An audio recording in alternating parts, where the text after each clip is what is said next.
Bom, pessoal, boa noite a todas e todos que estão aqui com a gente nesse dia de hoje, onde nós, do Grupo de Pesquisa Políticas Públicas e Educação de Jovens e Adultos da Classe Trabalhadora, PPJAT, da UERJ-FFP, nós temos o prazer de iniciar uma série de lives em comemoração ao centenário de Paulo Freire.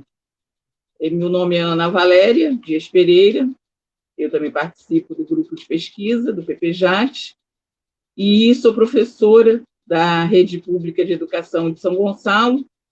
Hoje eu estou aqui nessa mediação em substituição a uma colega nossa, professora Maria Beatriz Lugão Rios, que também é professora, é do grupo, é doutoranda e participante do grupo do PPJAT, e hoje ela está numa audiência de conciliação da nossa greve, que nós estamos em greve, a Rede Pública Municipal está em greve pela vida, estadual também, e ela foi chamada, ela é uma das professoras da comissão, ela foi chamada e eu estou aqui hoje para poder conversar um pouquinho com vocês apresentar um pouquinho para vocês a nossa palestrante, nossa querida palestrante, que é a professora Márcia Soares de Alvarenga.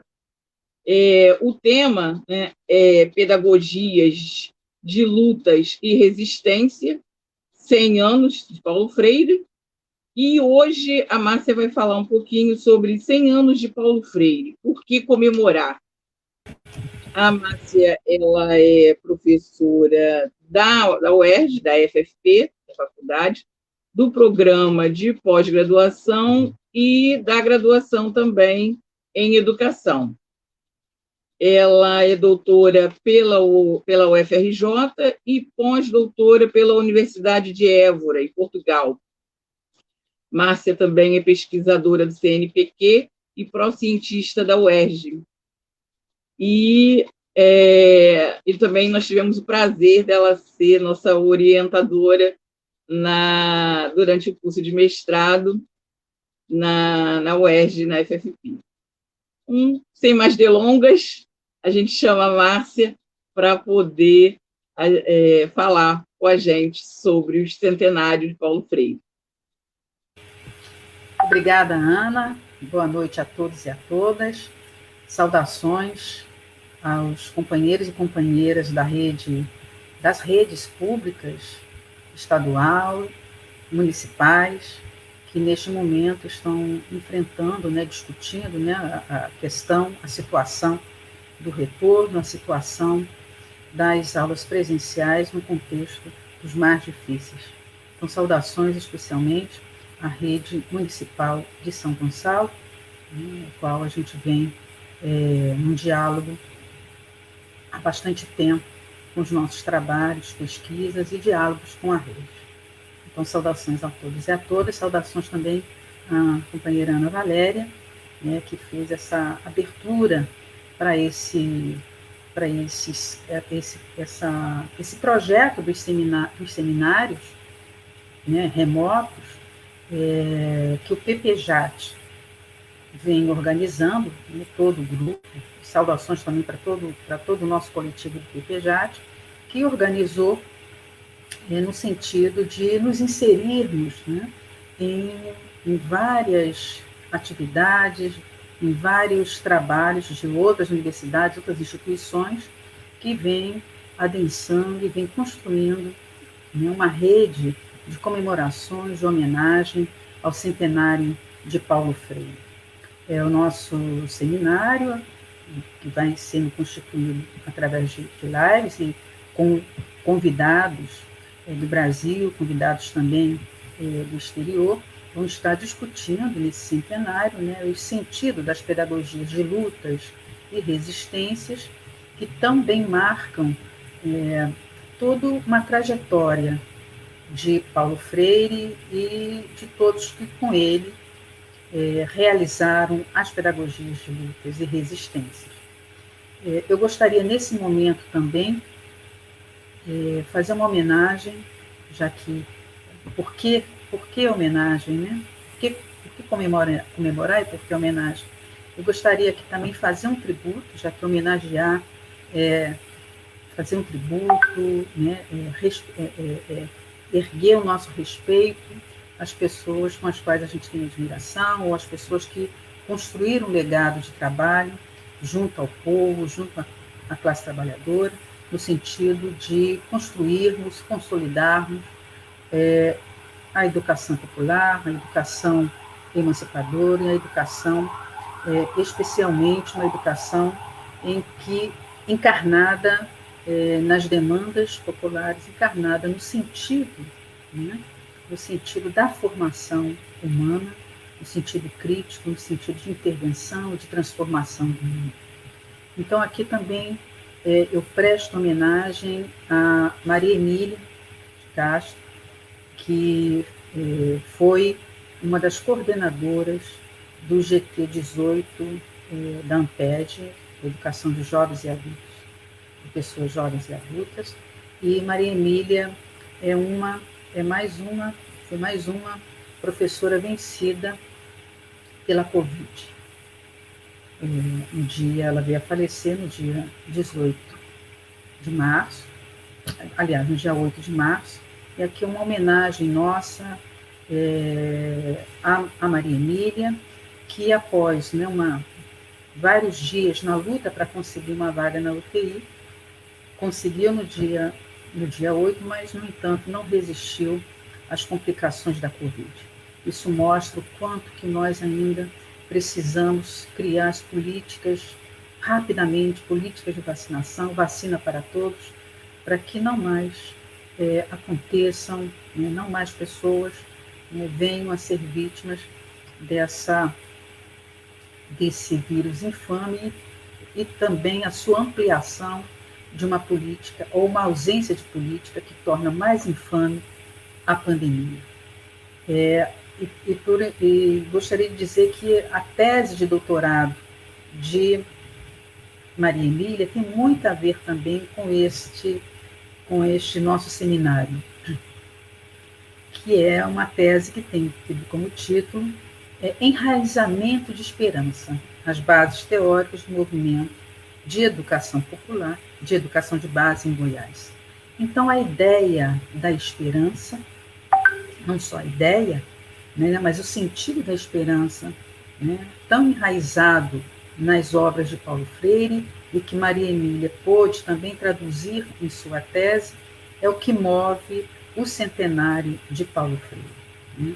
Então, dentro deste movimento de homenagens, aqui está Maria Emília e Paulo Freire, estamos juntos aqui para a gente conversar sobre o sentido da esperança e por que nós precisamos homenagear e precisamos comemorar o centenário de Paulo Freire. É importante dizer também que hoje, dia 11 de março, é o dia em que a Organização Mundial da Saúde decretou a Covid como pandemia. Então, mais ainda, a esperança de que a gente possa, diante de toda a situação limite, de toda essa tragédia da crise sanitária, a gente precisa cantar a esperança e, portanto, a homenagem a Paulo Freire e a homenagem a todos aqueles e aquelas que, neste momento, nessa conjuntura, nos deixaram.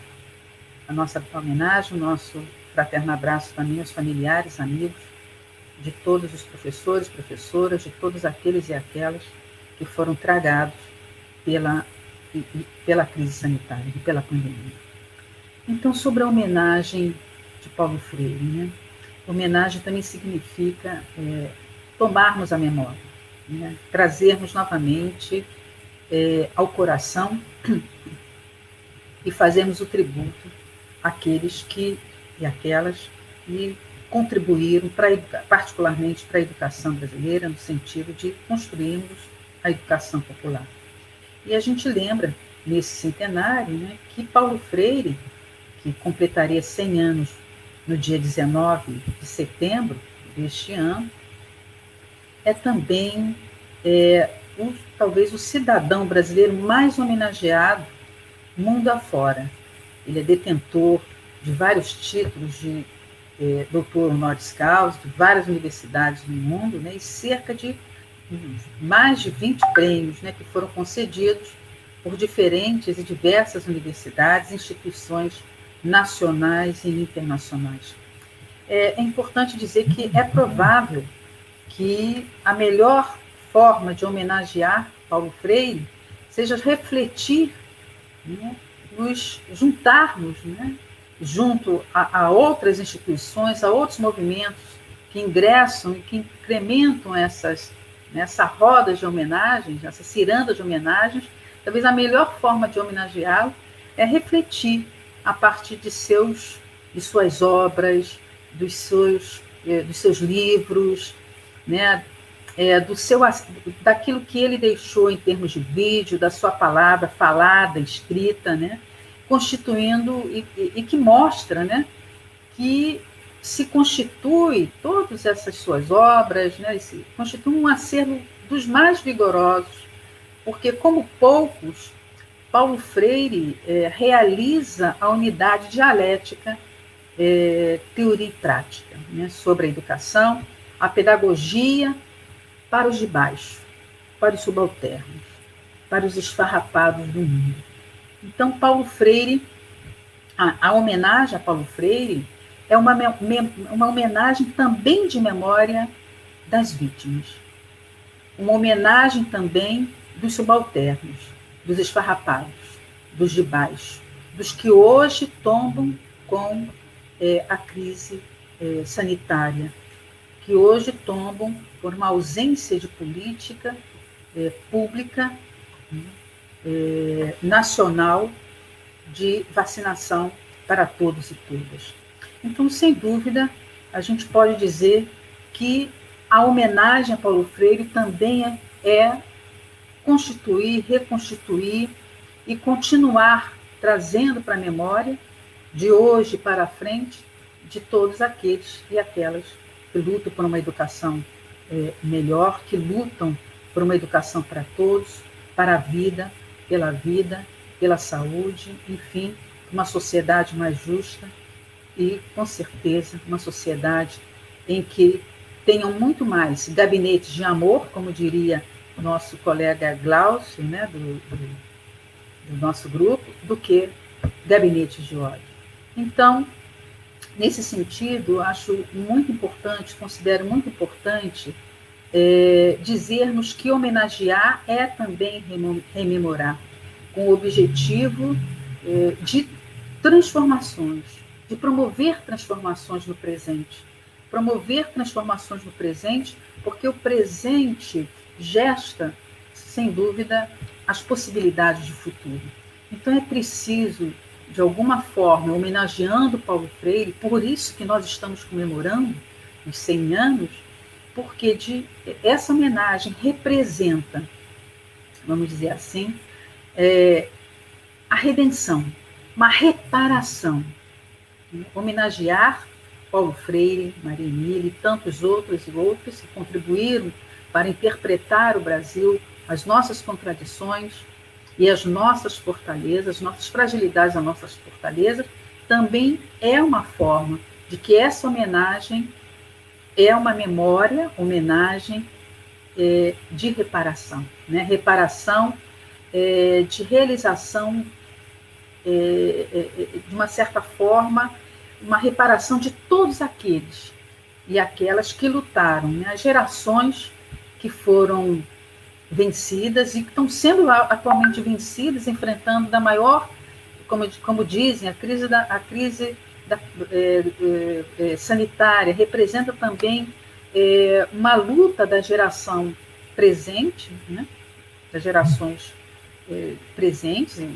Então, é uma maneira também da gente trazer a memória, né? Homenagear e trazer a memória das gerações vencidas e que muitos, inclusive jovens e adultos trabalhadores, não conseguiram muitas vezes alcançar seus objetivos, né? Então, a gente também, ao homenagear Paulo Freire, estamos homenageando também a essas gerações de jovens e adultos trabalhadores que não conseguiram, não é que não conseguiram, que foram interditados por políticas perversas, pelas políticas do sistema do capital, a não realização humana no sentido de alcançar aquilo que a educação também ajuda, né? Contribui, que é no sentido de uma formação em que possamos ser também senhores e fazedores de história, da história. Então, a nossa tarefa de homenagem é evitar o esquecimento. E trazer Paulo Freire e homenageá-lo é uma forma de não esquecer. Não é esquecer Paulo Freire, mas é não esquecer tantos outros que completariam também, ou não puderam, ou não poderão completar os seus centenários. Sejam pessoas anônimas, ou sejam pessoas que continuam, de uma certa forma, lutando pela vida, ou buscando preservar, se cuidar, na medida do possível, como fazem hoje os professores e professoras da rede de São Gonçalo, de tantas redes públicas, no sentido de não tombarem. E, portanto, aqui está também uma forma do sentido da homenagem de Paulo Freire, porque é Paulo Freire, do ponto de vista da educação, que nos traz esses sujeitos, que nos traz homens e mulheres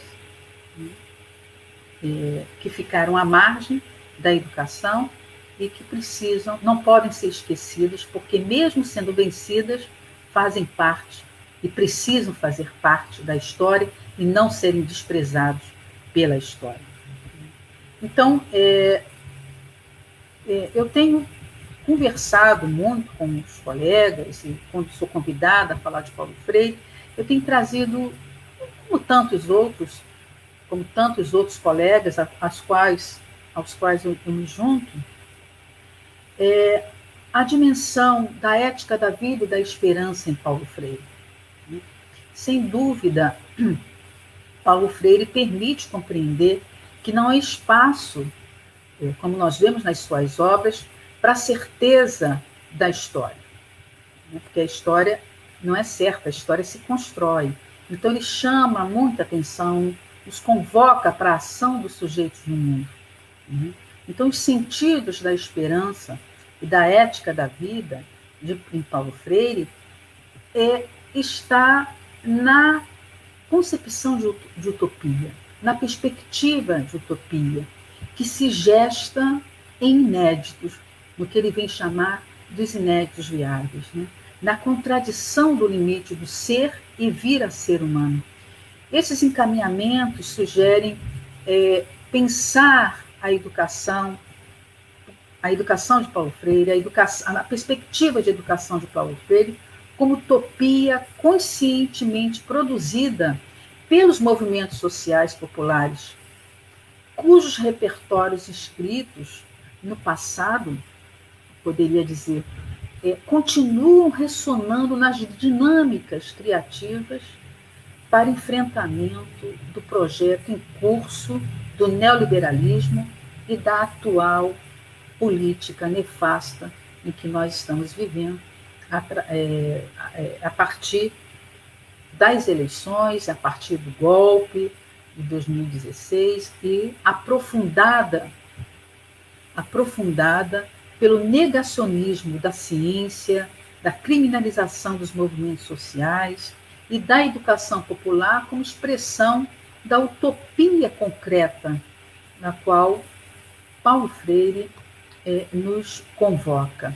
Então, o que nós poderíamos estar falando nessa nossa primeira conversa, das várias edições que teremos nesse projeto do PPJAT em relação às homenagens ao centenário de Paulo Freire? É compreendermos com o objetivo de contribuir de que essa percepção das adversidades, injustiças, impostas como inéditos, aliás, como inevitáveis, aparentemente colocadas como são inevitáveis, são meras circunstâncias da vida, Paulo Freire nos convoca a estar refletindo com eles, né? No sentido de que esses sujeitos, em contextos determinados, têm, muitas vezes, imposta pela situação que nós estamos enfrentando, de perda de trabalho, de emprego, né? De ter, às vezes, não ter condições de fazer distanciamento social, de problematizarmos essas dificuldades e, portanto, problematizarmos com eles, junto com a classe trabalhadora, né, as classes populares, a posição na dinâmica que nós ocupamos, na dinâmica social e na produção e nos enfrentamentos, né, da produção social das injustiças. Então, é possível que nessas situações que nós vemos e trazemos e homenageamos Paulo Freire, por isso comemoramos, é possível que nestas situações a gente se inspire em Freire, inspire em tantos outros, mas inspire nesse momento, nesta nossa homenagem dirigida a Paulo Freire, que nessas situações de limites que nós estamos enfrentando, ganhe força o silenciamento imposto pelos opressores aos oprimidos, utilizando essa relação dialética, né, que Paulo Freire também desenvolve e reflete nas obras dele.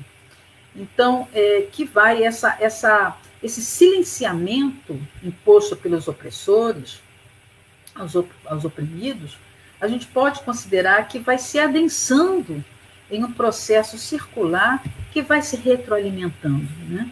Na qual, muitas vezes, as situações diversas, portanto, podem não mudar pela descrença ou incompreensão das forças ou meios para questioná-los. Então, eu acho que a homenagem ao Paulo Freire e a leitura, a melhor homenagem seria, de certa forma, reler, né, debatermos as suas obras, no sentido de compreender, né, no sentido de que precisamos dar continuidade para questionarmos, lutarmos e mudarmos as situações que vão sendo conservadas, que vão sendo mantidas, né, e novamente reproduzidas. Então, Paulo Freire nos convoca, e daí nós convocamos também Paulo Freire nesta homenagem, para o sentido da ética da vida, né, de superar os limites do aqui e do agora que nós estamos enfrentando no passado e estamos enfrentando no presente. De assumir a vida, este é o sentido da ética da vida. E não por não poder assumi-la, mas assumi-la. Porque não, às vezes, não temos condições de poder assumi-la, porque são impostos também silenciamentos, a violência institucional, e que, de uma certa maneira, adia a construção de possibilidade de transformação. Mas os inéditos, né, os inéditos estão sendo gestados. Né? Então, é possível também que a gente diga que tal condição que nós estamos vivendo, né, torna o presente, nesse contexto, um presente esmagador. Mas nós não queremos um presente esmagador. A ética da vida, e nem um futuro esmagador, a ética da vida, o inédito e viável, são filhas da utopia. E é por isso que é necessárias as utopias, para que a gente se rebele contra um presente esmagador, como a gente está vivendo nesse momento. E é, em primeiro lugar, um topos, uma atividade, como diria Munster, né, na leitura sobre utopia de Ernest Bloch, também juntamente com Paulo Freire. Esse topos, né, como uma atividade humana orientada para um futuro. Então, o presente esmagador não pode esmagar o futuro, porque a utopia ela é, em primeiro lugar, esse topos para qual nós dirigimos para um futuro, um topos da consciência antecipadora, da força ativa dos sonhos diurnos, dos sonhos da utopia e dos sonhos da esperança, não da esperança sonhada, mas da esperança ativa, da esperança como ação. Por isso que a gente fala muito hoje, né, entrou praticamente em todas a nossa linguagem, né, sobre a esperança, o verbo esperançar. E a esperançar também é uma forma de Paulo Freire nos homenagear, né, homenagear, né, aqueles e aquelas que podem tornar e que ele tem convicção de que precisam agir, precisam ir para a ação, precisam tornar a esperança ação, a utopia concreta e radical, que é o sentido da vida, né, da ética da vida. Então, eu vou terminando por aqui na verdade, uma abertura desse nosso projeto, uma abertura desse nosso trabalho, do trabalho realizado do PPJAT, e termino com aqui também homenageando, chamando Paulo Freire, convidando Paulo Freire também para, junto com Paulo Freire, também homenagear vários centenários. O centenário de Maria Carolina de Jesus, o centenário de Clarice Lispector, o centenário de Florestan Fernandes, o centenário, inclusive, de Astor Piazzolla, e todas as pessoas que nos deixaram, né? E que completariam os 100 anos, e com as suas obras originais, né, puderam traduzir os sentimentos, as indignações, mas, sobretudo, a luta e a esperança. Então, eu vou aqui fechando esse nosso primeiro trabalho, e vou aqui também convocar, porque sempre prestou muita homenagem a Paulo Freire, porque trabalhou com ele, foi da equipe dele, o professor Carlos Rodrigues Brandão. Ele enviou recentemente um e-mail nos animando a esperançar com Paulo Freire. E como é que ele traz a sensibilidade, né, bonita. Ele traz essa sensibilidade, essa ação do esperançar, por um pequeno poema, em que ele diz: ficamos nós. Fiquemos no fervor da vida, na presença solidária, no trabalho de cada dia, na ação de cada hora, na luta inevitável, na esperança inabalável. Então, continuamos com a nossa esperança inabalável. E a homenagem a Paulo Freire e a todos, né, os que completariam 100 anos, que completaram, no caso, Florestan Fernandes, em 2020, a nossa homenagem a Paulo Freire. E homenageando Paulo Freire, homenageamos aqueles que lutam, que constroem suas pedagogias de lutas, constroem resistências como uma forma, como a expressão da esperança ativa e da utopia radical. Muito obrigada a todos e convidamos para as próximas edições do nosso seminário centenário Paulo Freire, Pedagogias de Lutas e Resistências. Um abraço a todos e continuemos nos cuidando. Bom, pessoal, primeiramente a gente gostaria de agradecer as inúmeras manifestações carinhosas, de carinho, de motivação que nós recebemos no chat o tempo todo, grandes manifestações em relação ao Paulo Freire, em relação à nossa querida Márcia e o grupo, e o trabalho que o grupo faz, o PPJAT faz.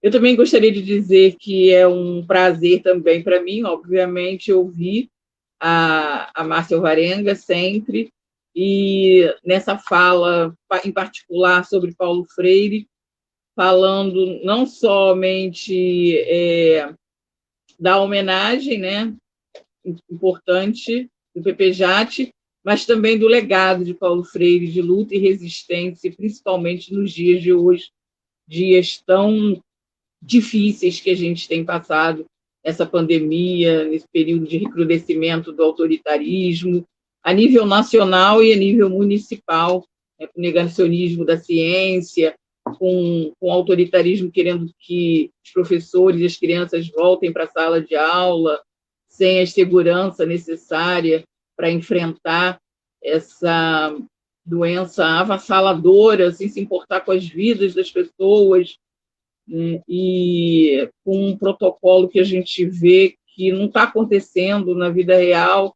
e que, mesmo que acontecesse, não era suficiente para estar resguardando as vidas das pessoas dentro das escolas. Então, é um grande prazer estar aqui, e eu estou aqui vendo Super PPJAT.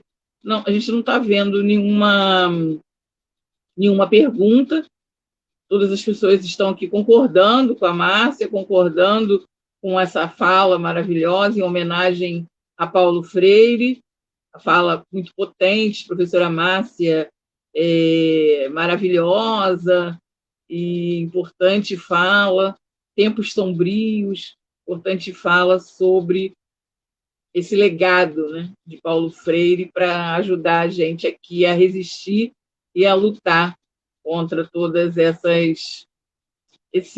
tudo que a gente tem sofrido ultimamente.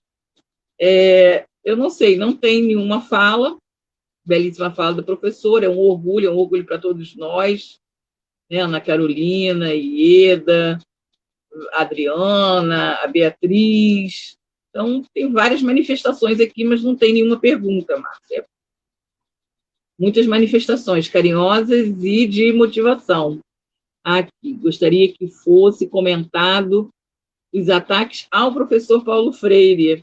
A Maria Beatriz, está pedindo se você pode comentar um pouquinho sobre os ataques que Paulo Freire tem sofrido também nesses dias. Acho que você pode comentar, né? E depois a gente vê se tem mais alguma solicitação. Eu vou anotando aqui.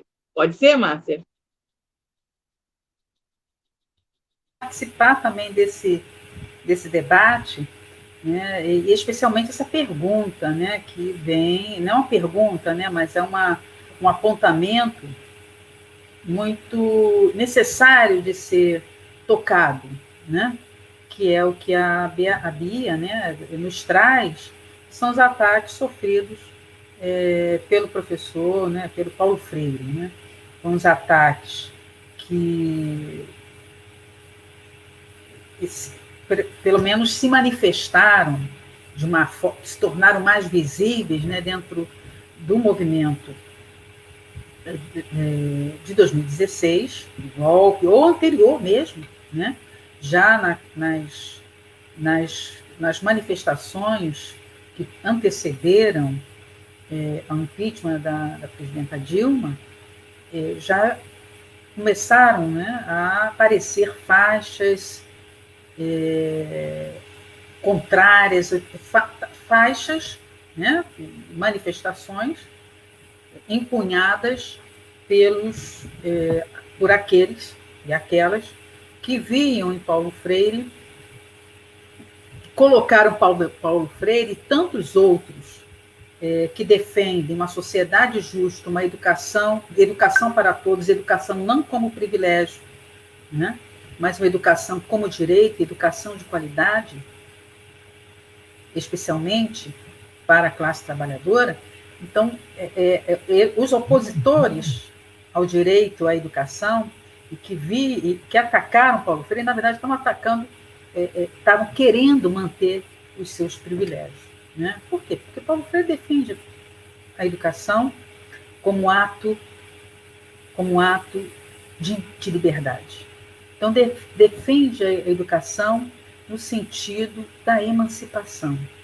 né, na tomada de consciência, que é uma educação que contribua para, né, a construção de uma consciência crítica, né, por uma percepção, né, do sujeito como sujeito que pode mudar o mundo e não apenas sofrer, né, a história pesada dos oprimidos, né?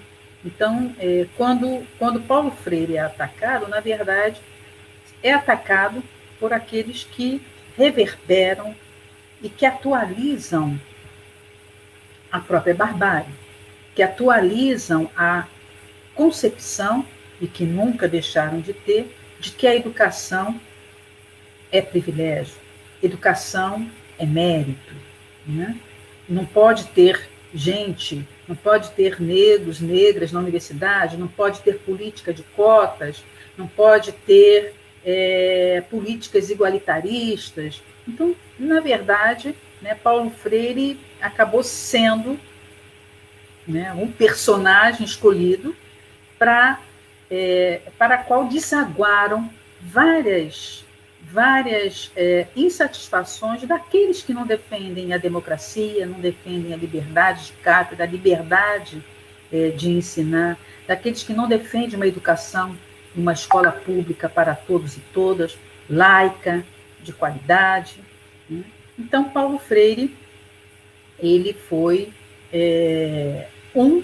né, como tantos aqueles que defendem e defenderam, e as suas obras continuam a defender uma educação popular, uma educação, como eu disse, né, uma educação para todos e todos, uma educação que forme conscientemente o sujeito de que ele faz parte da história, né, e ele faz história, né, defendendo a educação na perspectiva de que a educação pode contribuir para a construção de uma sociedade democrática, fraterna e justa.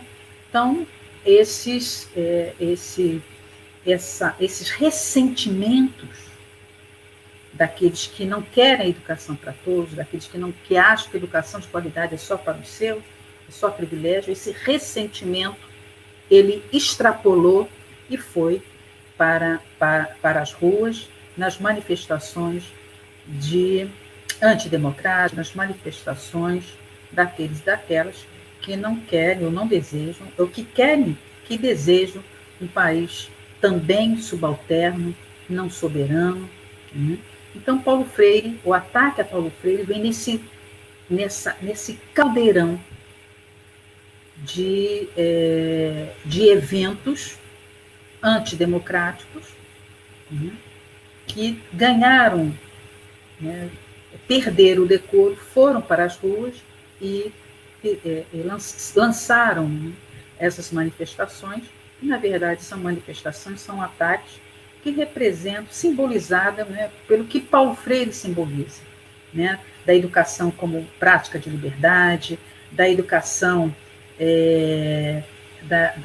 da educação para todos, da educação conscientizadora, né, do trabalho e do papel do professor, da professora, da autonomia do trabalho do professor e da professora, né, da democratização da escola, da democratização da universidade, né? Então, são aqueles que não têm apreço pela democracia, não têm apreço, né, pela opinião adversa, contrária, né? Então, impõe, como eu disse anteriormente, buscar impor silenciamentos a Paulo Freire. Eu penso que as homenagens ao Paulo Freire é justamente não permitir, eu acho que um dos objetivos é não permitir o silenciamento e também não o esquecimento, né, de Paulo Freire, do legado, assim como de tantos outros, mas especialmente no centenário de Paulo Freire, a gente tem a tarefa de que não seja esquecido e, portanto, uma das maiores formas de enfrentar aqueles que atacam o legado de Paulo Freire, com todas as suas ensinando, né, como educador, né, também tem suas contradições, também teve dúvidas. Paulo Freire era humano. A gente não está falando de uma divindade, A gente não está falando de um mito, né? A gente está falando de um homem de carne e osso, com a sensibilidade com os subalternos, que vai lutar com eles, vai lutar com os que moravam nos mocambos, nas palafitas. Então, a gente está falando, né, de um homenageado que assumiu, né, um lugar junto, né, aos esfarrapados, junto aos oprimidos, buscando compreender a razão, inclusive, porque os oprimidos não se rebelaram. Né? Então, ele coloca a dialética, a tensão, opressor-oprimido, também, né, como uma tarefa de entender esta relação. Então, por que comemorar? Porque é uma forma de não esquecer esse legado e, especialmente, não esquecer de qual lado Paulo Freire esteve durante a sua vida toda na história. Ao lado dos oprimidos, ao lado dos subalternos, porque com eles, né, buscava construir uma educação libertadora, né, a educação como prática da liberdade, uma educação emancipadora, uma educação em que o indivíduo, né, não seja não esteja solitário, mas que encontre na solidariedade do outro, né, a possibilidade e a potencialidade de luta. Né? Daí a pedagogia da esperança, porque traz também na sua leitura, né, a perspectiva de que a gente estando junto, a gente consegue conjugar o verbo esperançar de uma forma ativa e construindo a esperança radical e a utopia radical. Então, o ataque a Paulo Freire representa um ataque a essas concepções civilizatórias do direito, né, da justiça social, mesmo nas contradições, né, de uma sociedade como a nossa, né, dependente, né, periférica do ponto de vista do capitalismo, mas não periférica por opção, no sentido de servir, né, de estar na dinâmica do capital, do grande capital, mas Paulo Freire, sobretudo, o ataque a ele representa o ataque a todas as ideias, né, civilizatórias, ao direito, à justiça, né, a construir a sociedade solidária.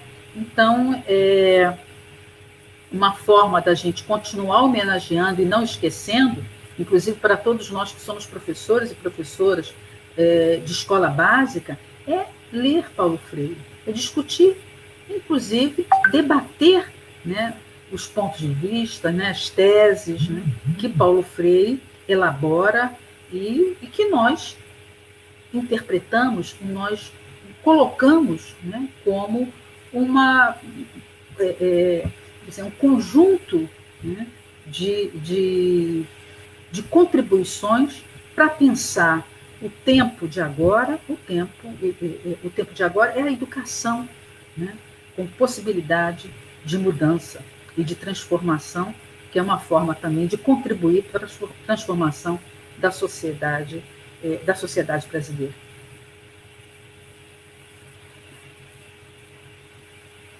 Olha, tem uma questão aqui, né?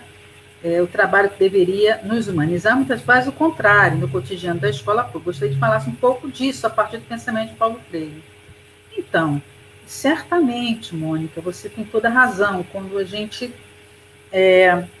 com as mudanças, né, com as fases, né, com as novas formas de acumulação do capital, e mesmo essas condições tão hostis, tão perversas, né, em que nós, professores e professoras, trabalhadores e trabalhadoras, de modo geral, temos vivido, mas especialmente trazendo aqui um pouco para o contexto dos professores e professores que trabalham remotamente. A gente sabe muito bem, temos muita consciência de como estão difíceis as condições de trabalho dos professores, das professoras, que vêm, assim, tendo todo o seu tempo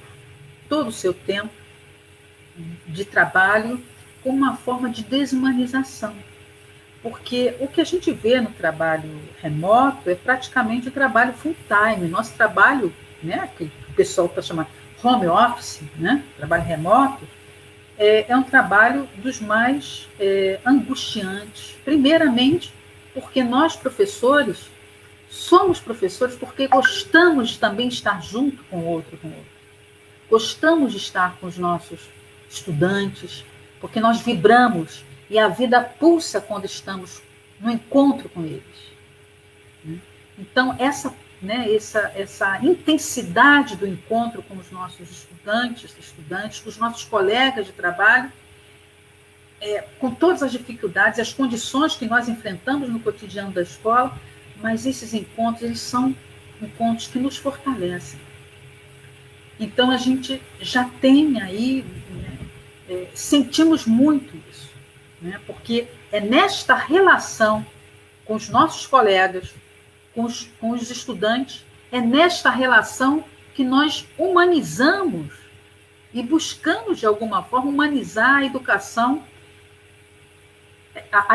e nos humanizarmos através da educação. Então, o encontro, ele é fundamental para nós, professores, estar com o outro, com os estudantes, com os colegas, é fundamental para o nosso processo também de reflexão, de conscientização, de tirarmos dúvidas, né? De vermos outros pontos de vista, outras perspectivas de vista, que muitas vezes, num trabalho remoto, a gente não consegue fazer essa realização do contraponto. Né? É mais difícil. Então, isso já é algo que nos desumaniza. A impossibilidade de estar com o outro. Né? E a gente luta para estar com o outro. Por isso que a gente quer uma política. Né? Estamos enfrentando a crise, né? Já tem um ano, né, que a Organização Mundial da Saúde, né, nos fala para o mundo que estávamos diante de uma pandemia, estamos há um ano. E o Brasil se torna epicentro hoje, a partir de ontem e agora, se torna o epicentro de uma pandemia, né, da pandemia. Então, isso é algo para nós, para o que é humano, né? Para nós, professores e professoras especialmente, porque a escola é a instituição em que nós nos encontramos por diferentes razões. Claro, a questão da função clássica, eu estou dizendo assim, nos encontramos pela própria diversidade que nós somos. É diferente de irmos para uma igreja, de irmos a um templo. Lá o objetivo, e todas as pessoas, de alguma forma, se identificam, mas a escola é a mais republicana, é a mais democrática. Portanto, a possibilidade de aprender com o diferente, né, de estar, do encontro, é que nos possibilita uma humanização também diferente. Então, o que a gente tem hoje?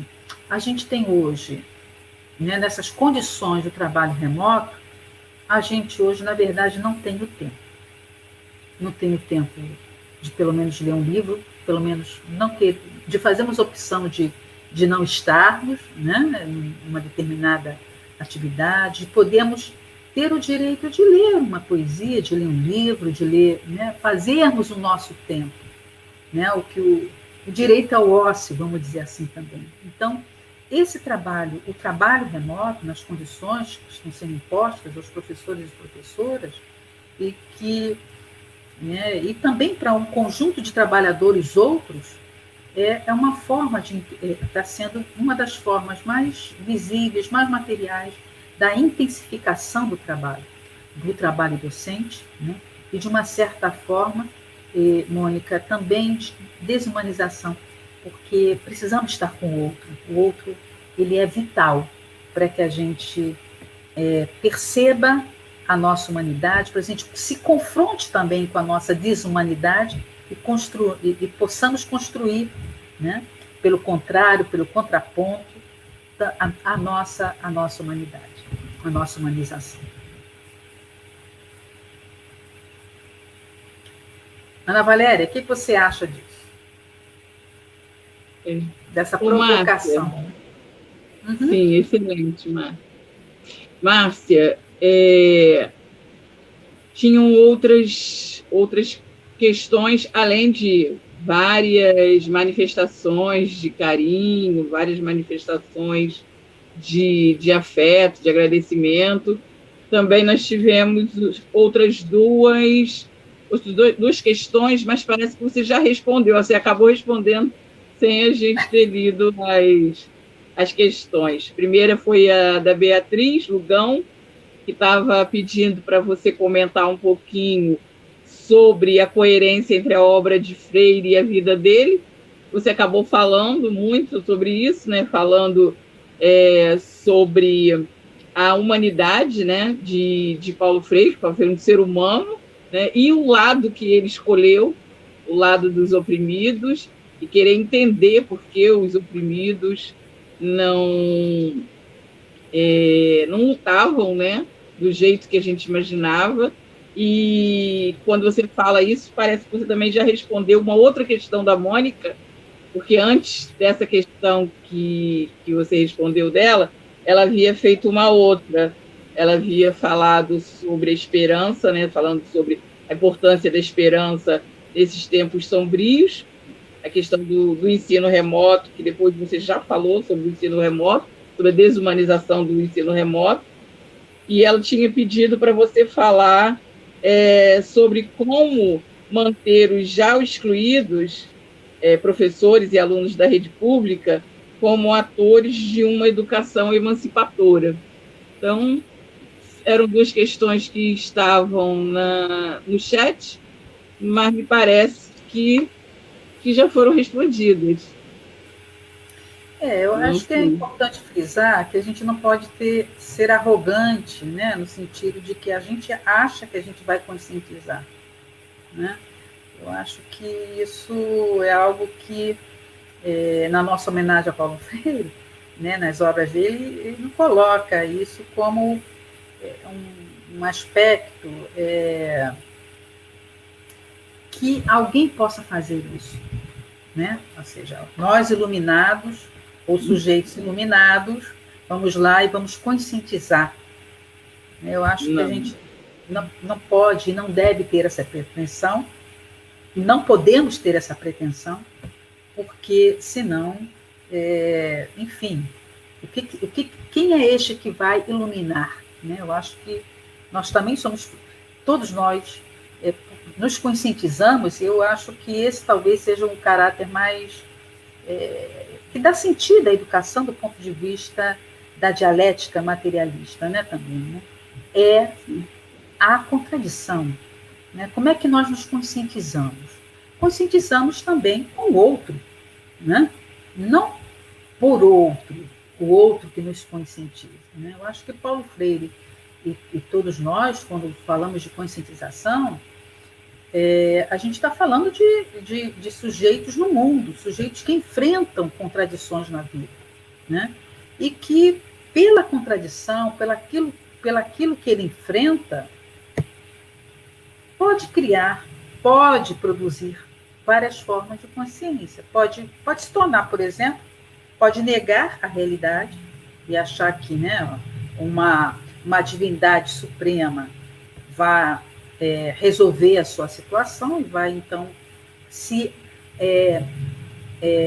vai entrar numa relação numa situação de passividade, né? Mas a realidade é muito maior, a realidade é muito intensa.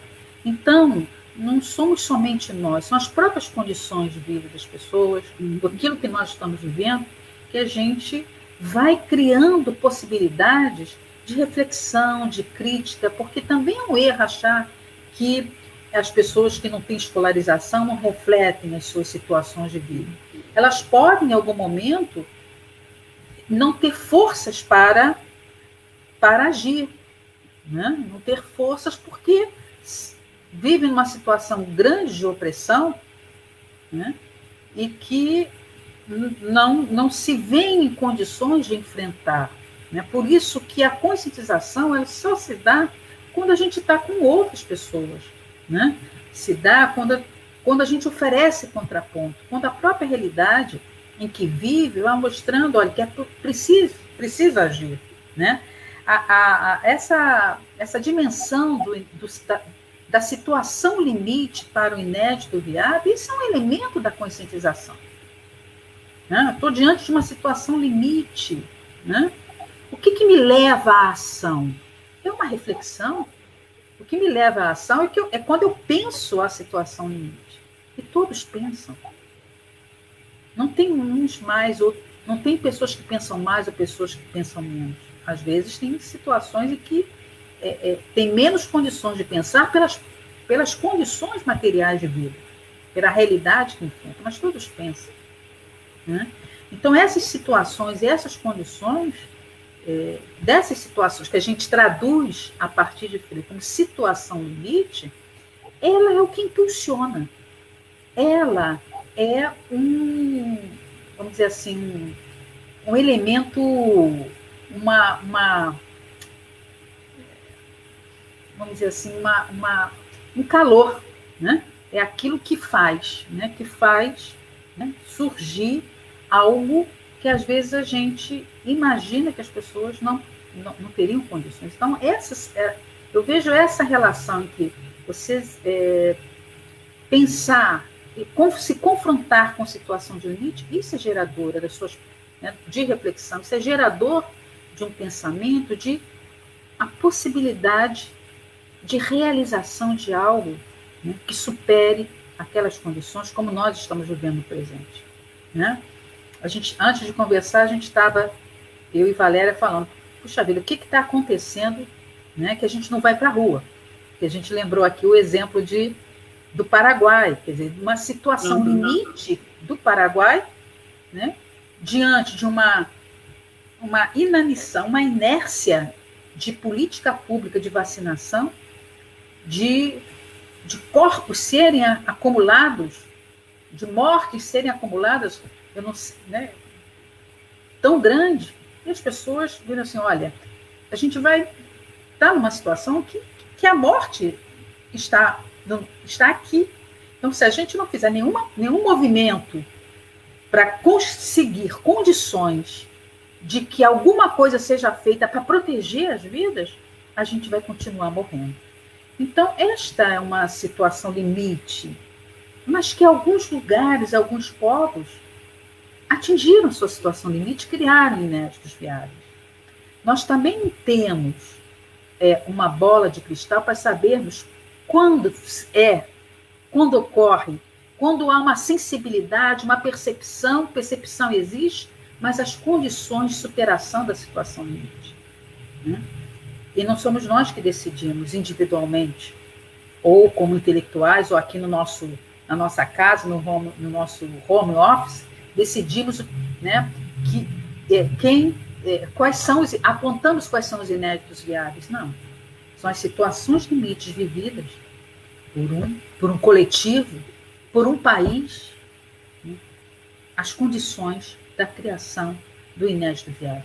Como superar a tragédia que nós estamos vivendo, por exemplo, porque isso é a materialidade, isso é algo tão material, porque não há aqui, inclusive eu, você e as pessoas que estão aqui nos assistindo, não há uma pessoa entre nós que não tenha perdido alguém ou não tenha amigos e amigas que ficaram doentes por essa doença. Então, isso é uma situação limite, isso é uma situação real. Né? E como superar? Como fazer? Como construir o inédito viável? Né? Talvez seja algo muito mais desafiador do ponto de vista do pensamento e da prática, porque nós não decidimos como se faz. Né? É um movimento da vida, um movimento, né, daqueles que vivem a opressão da própria situação, que podem dimensionar, construir dinâmicas de superação e de produção do inédito viável. Excelente, Márcia. Ô, Márcia, nós tivemos aqui mais manifestações, né, de carinho, de agradecimento, e nós já estamos aqui há pouquinho mais, já estamos a 1 hora da live. Não tivemos mais nenhuma questão, mas eu anotei aqui uma fala da Beatriz, que é muito interessante, tem a ver com tudo com o que a gente estava falando aqui, com o que você estava se colocando na última parte aqui da live. Ela diz assim: essa live expressa um pedaço da resistência do povo brasileiro. Relembrar nossos lutadores, nossos intelectuais orgânicos é muito importante. A luta de classes é uma construção histórica de muitos braços, muitas cabeças, muitos corações. Como você falou, né? Não sem aquela arrogância do intelectual, da vanguarda, querendo iluminar os caminhos dos não pensantes. Eu sei que isso é mexer em casa de marimbondo, mas é basicamente isso que acho que ela captou aí do que você estava falando. Eu não sei o que a gente faz, Márcia, se você quer dar as palavras finais e encerrar. Vindo aqui, né, dessa nossa primeira live, né, em homenagem, né, ao centenário de Paulo Freire, que o PPJAT preparou junto ao Vozes da Educação, ao programa de pós-graduação em Educação, Processos Formativos e Desigualdades Sociais, né? Então, é importante a gente estar, como eu disse, nos inserindo, né? Nós estamos nessa corrente de homenagens a Paulo Freire, ao centenário de Paulo Freire, e eu gostaria, né, de finalizar aqui também com um poema da primeira declaração da realidade do Exército Zapatista de Libertação Nacional. É um poema Nahuatl, e ele diz assim, que fala muito, vamos dizer assim, é uma homenagem, né?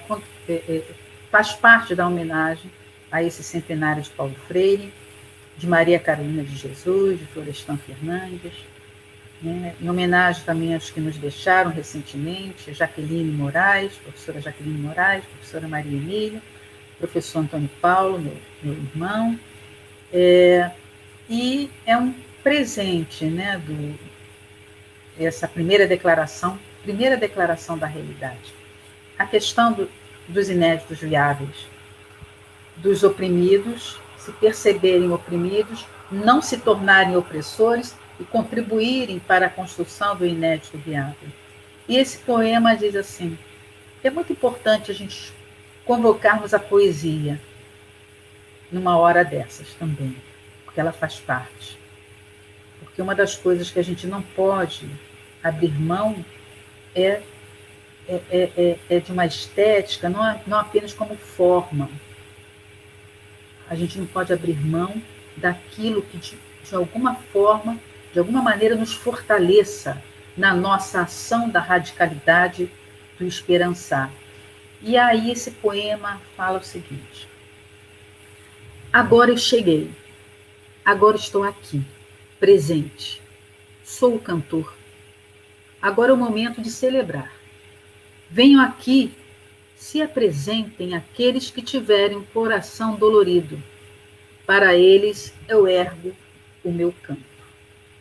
A gente poderia dizer que Paulo Freire e todos nós, professores e professoras, nos colocamos erguendo o nosso canto, com as nossas lutas, com as nossas pedagogias de lutas e resistências, erguemos o nosso canto, homenageando Paulo Freire no seu legado e homenageando a todos aqueles para quem também Paulo Freire ergueu o seu canto, para os esfarrapados, para os subalternos, para os explorados pelo capital, em busca de uma educação que podemos e precisamos construir,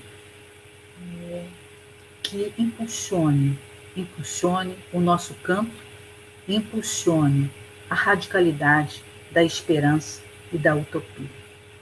Eu, junto com a Ana Valéria, me despeço de vocês com um enorme abraço e que continuemos na luta.